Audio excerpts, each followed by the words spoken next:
하나님의 말씀은 이사야 60장 1절로부터 9절까지의 말씀을 교독을 합니다. 구약 성경 1041쪽에 있습니다. 구약 성경 1041쪽에 있는 이사야 60장 1절로부터 9절까지의 말씀을 교독을 합니다. 다 찾으신 줄 알고 1절의 말씀을 제가 먼저 봉독해 올립니다. 일어나라, 빛을 발하라. 이는 내 빛이 이르렀고 여호와의 영광이 내 위에 임하였음이니라. 보라, 어둠이 땅에서 올 것이며 캄캄함이 만민을 가리니라.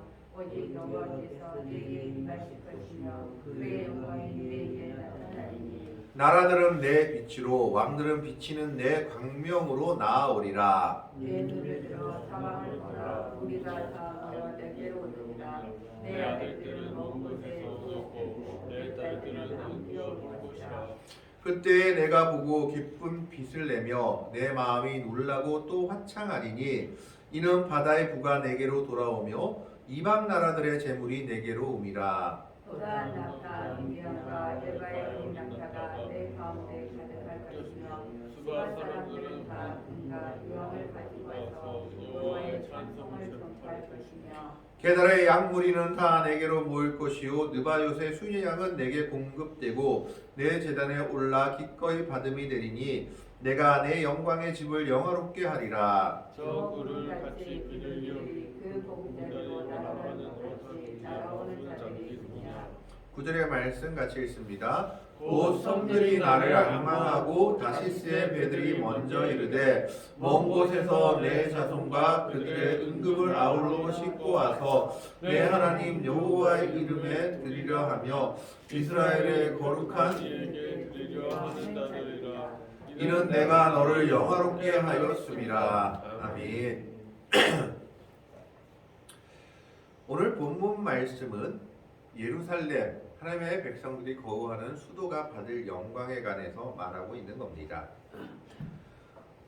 오늘 본문을 지은 이사야 선지자는 언제 시대의 선지자냐고 하면 우시야 시대 그리고 요담과 아스와 히스기야 시대의 선지자입니다. 남유다의 네 왕들을 섬겼던 선지자로 이사야 1장에 기록되어 있습니다. 그러면 이사야서 전체의 내용이 어떤 내용이냐? 이것은 이 당시 이사야서를 쓰여지던 당시의 국제 정세와 배경을 한번 살펴보아야 합니다.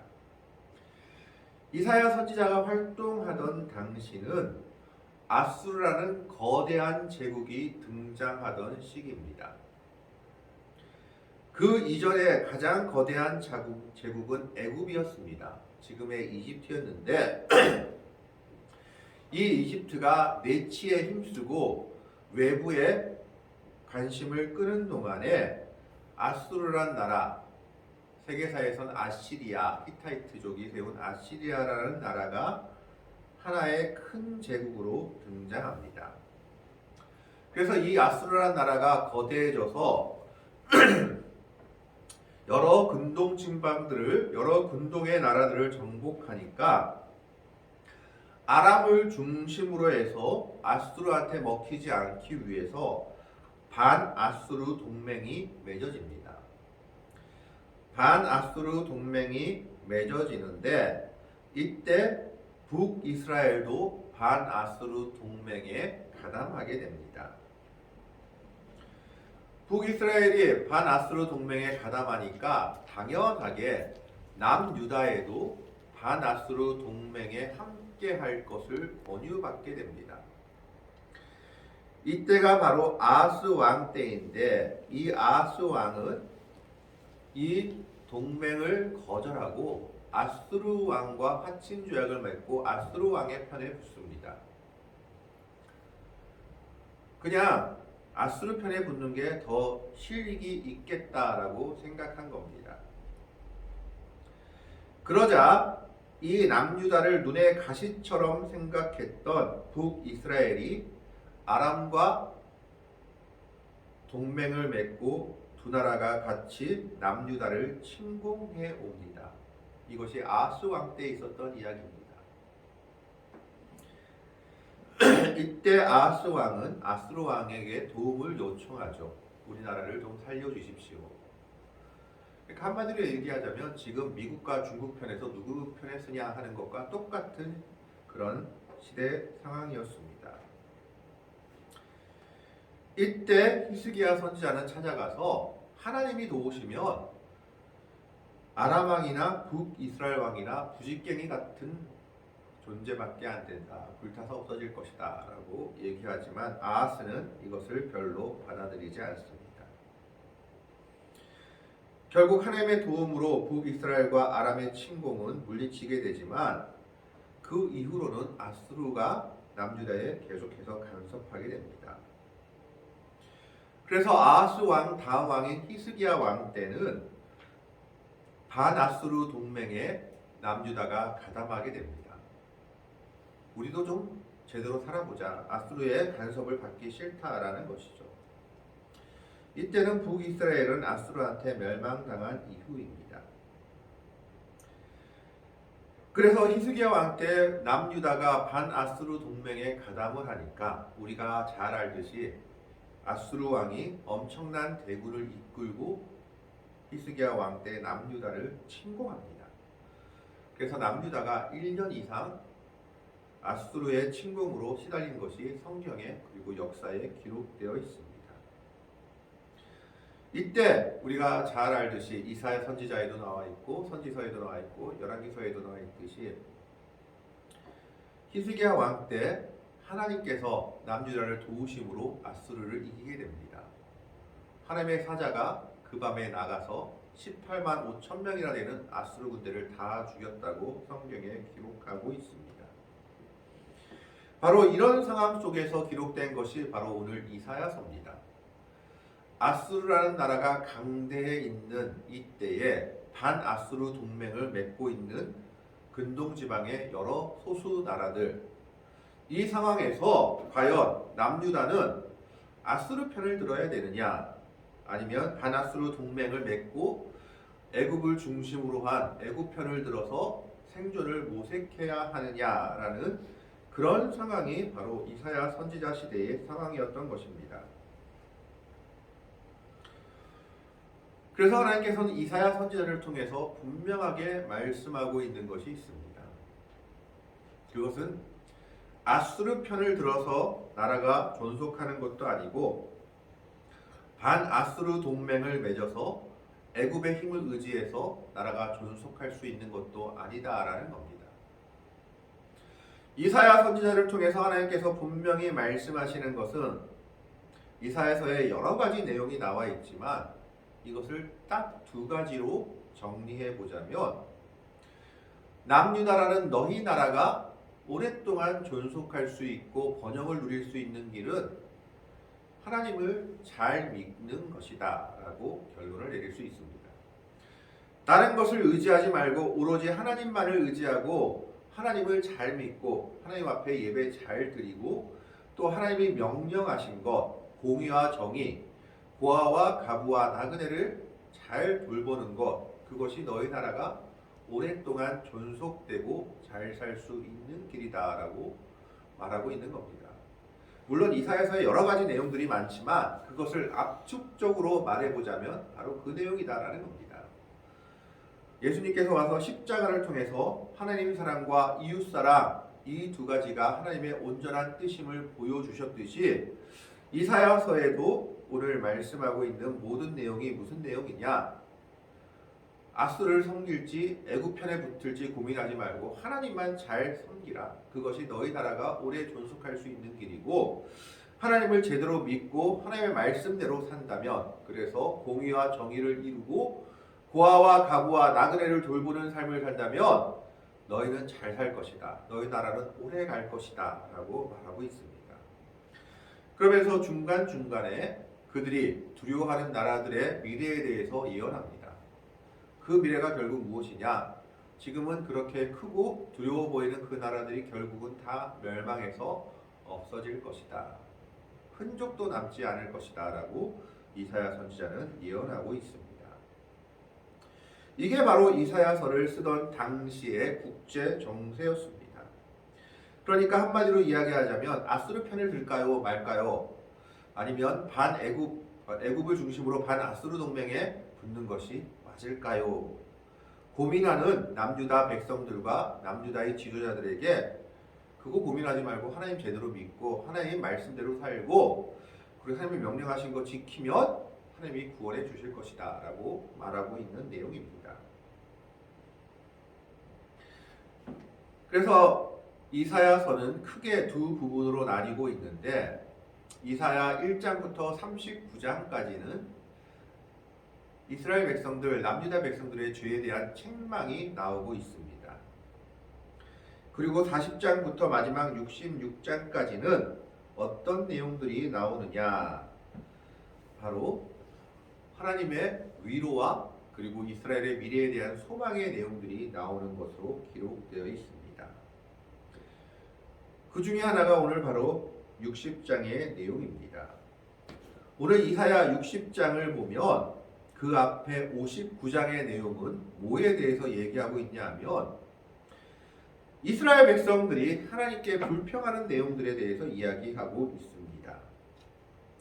이사야서를 두 부분으로 나누기도 하고 세 부분으로 나누기도 하는데 세 부분으로 나누면 1장부터 39장을 제1 이사야 40장부터 55장까지를 제2 이사야라고 써서 바벨론 포로 때 쓰여진 것이다 라고 학자들은 해석하기도 합니다.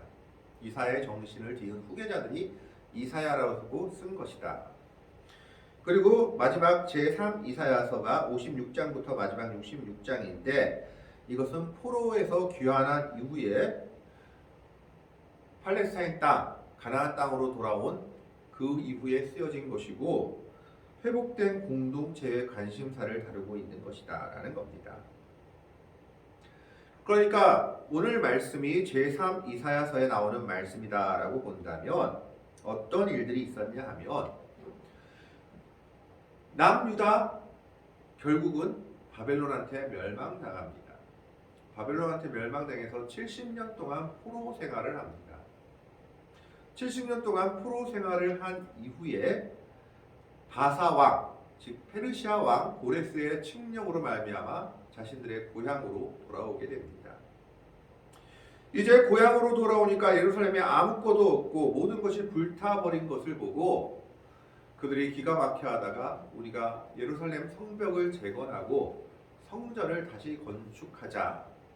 그러면 하나님이 우리에게 다시 복을 주실 것이다 라고 생각을 했습니다. 그래서 학개와 스가랴 선지자 같은 선지자가 동료하는 동료에 힘입어 성전을 다 지었습니다. 그래서 느헤미야 에스라 시대의 그 성경을 보면 솔로몬 성전을 기억하는 늙은 사람들은 너무 초라한 성전을 보고 울었고 스룹바벨 성전을 보고 젊은 사람들은 그것을 모르고 성전이 지어졌다는 사실에 기뻐하며 노래하며 감사했다라고 기록되어 있습니다. 그래서 포로로 돌아와서 성전을 다 지은 날에 노랫소리와 울음소리가 뒤섞였다. 그래서 느헤미야가 이날은 성전을 지은 날이니 기뻐하라라고 독려했다는 것이 성경에 기록되어 있습니다. 자, 어쨌든 이스라엘 백성들은 포로 생활 70년을 마치고 돌아와서 우리가 성전을 지으면 이제 다시 잘 살 거야. 이제 예전처럼 다윗의 영광이 회복될 거야 라고 생각했던 겁니다. 그런데 역사는 결코 그렇지 않았습니다.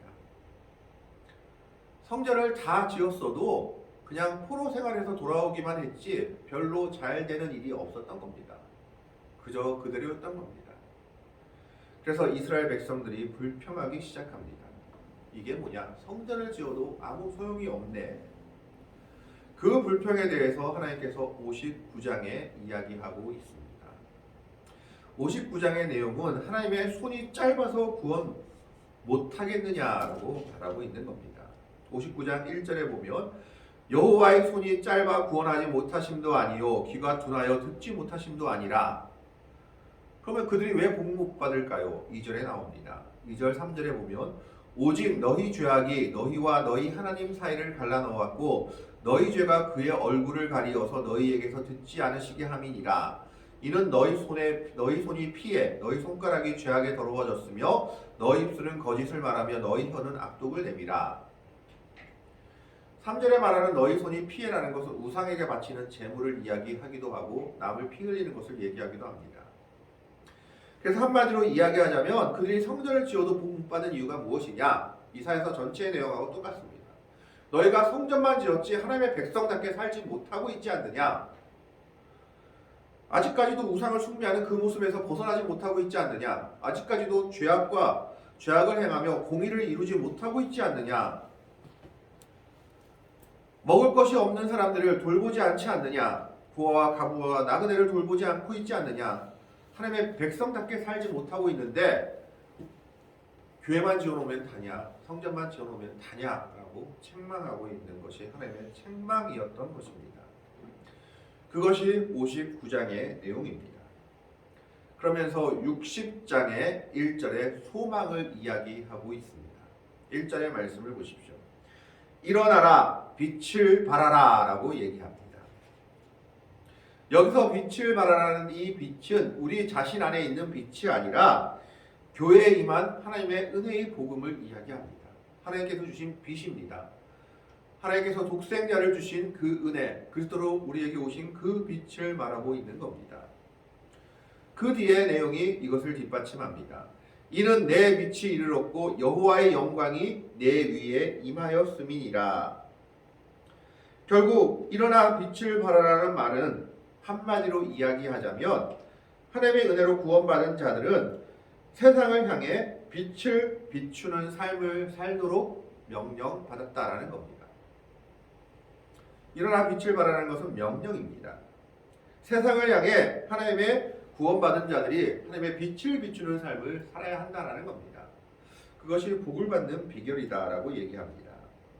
그렇다면 이 빛을 발하는 삶은 어떤 삶일까요?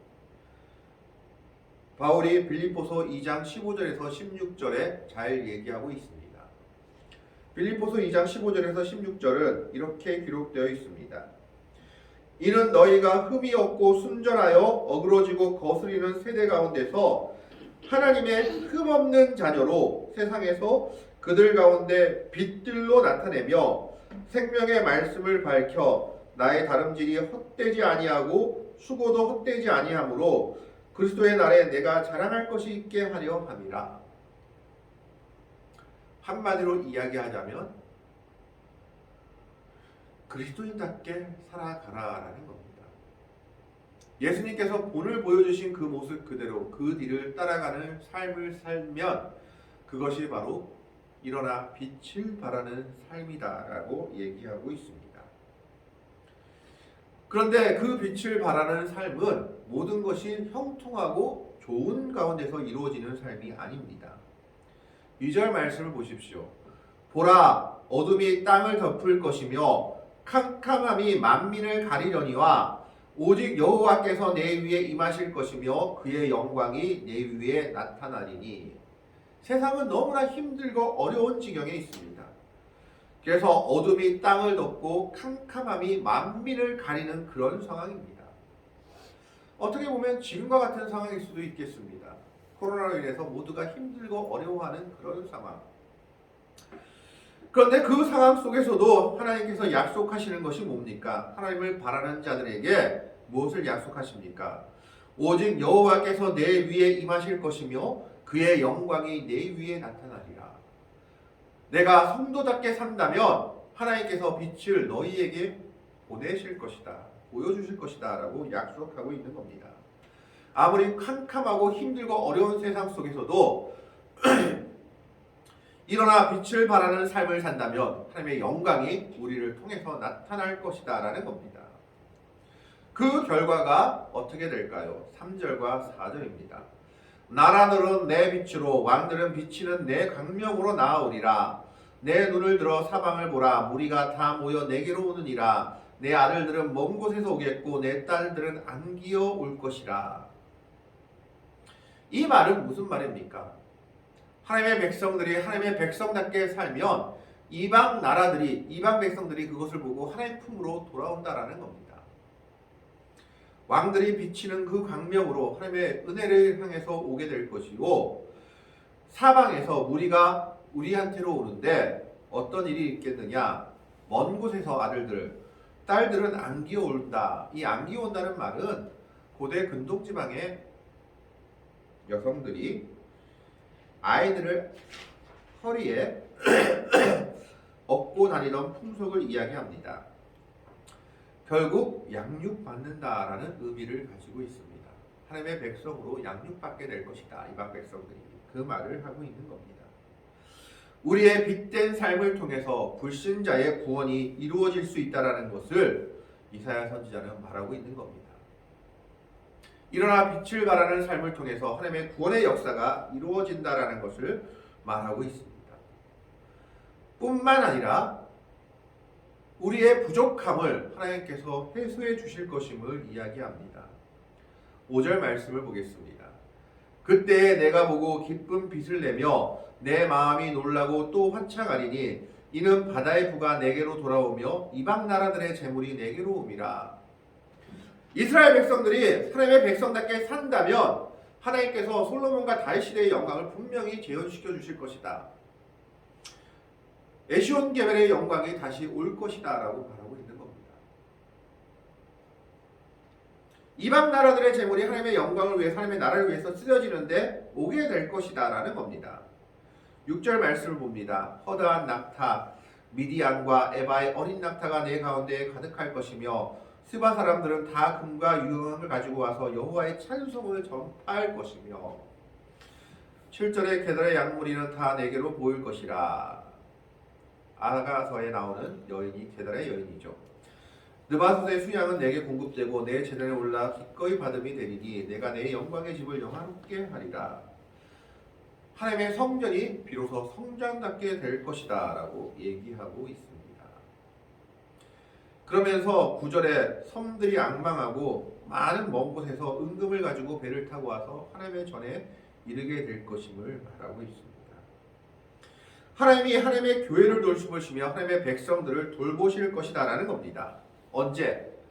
일어나 빛을 발하는 삶을 살아갈 때, 두려워하지 않고 하나님의 백성답게 살아갈 때 하나님께서 하나님의 백성들의 삶을, 하나님의 교회를 책임져 주신다라고 이사야 선지자를 통해서 말하고 있습니다. 이방의 재물들이 오히려 빛을 발하는 그들을 위해 섬기는 재물이 될 것임을 오늘 이사야 선지자는 말씀하고 있는 겁니다. 처음에도 말씀드렸다시피 이사야 선지자, 즉 이사야서의 주제는 한 가지입니다. 아수르 편 들지, 애굽을 중심으로 하는 밧아수르 동맹의 설지가 문제가 아니라 문제는 뭡니까? 하나님의 백성답게 살아라. 그러면 너희 나라가 잘 될 것이다 라는 것이 주제입니다. 하나님의 백성답게 산다는 건 뭘까요?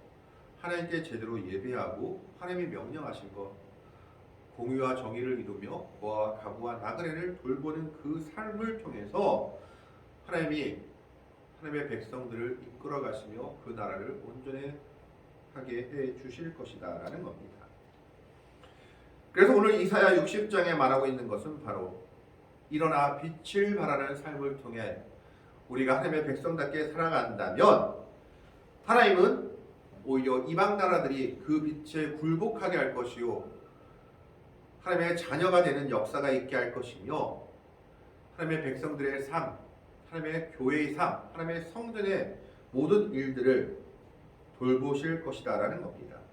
심지어 이방의 재물들을 끌어모아서라도 하나님의 백성들이, 하나님의 교회가, 하나님의 성전이 아름답게 이루어지게 하겠다라고 이사야 선지자를 통해서 약속하고 있는 겁니다. 오늘 우리는 이 말씀을 통해서 우리가 확신을 가지며 나아가야 할 말씀이 하나 있습니다. 그것은 바로 우리가 일어나 빛을 발하는 삶을 살아야 한다라는 겁니다. 아무리 힘들고 어둡고 캄캄한 지경에 있다 할지라도 하나님의 백성답게 살아갈 때, 하나님의 빛을 발하는 삶을 살아갈 때 하나님께서 오히려 그 일어나 빛을 발하는 삶을 통하여 이방 나라들이 하나님의 빛에 무릎 꿇게 하시고 하나님의 자녀가 되게 하시는 역사가 일어나며 그 자녀들의 삶을, 그 그 교회를, 그 성전을 오히려 이방의 재물을 통해서라도 책임져 주신다라고 말씀하고 있습니다.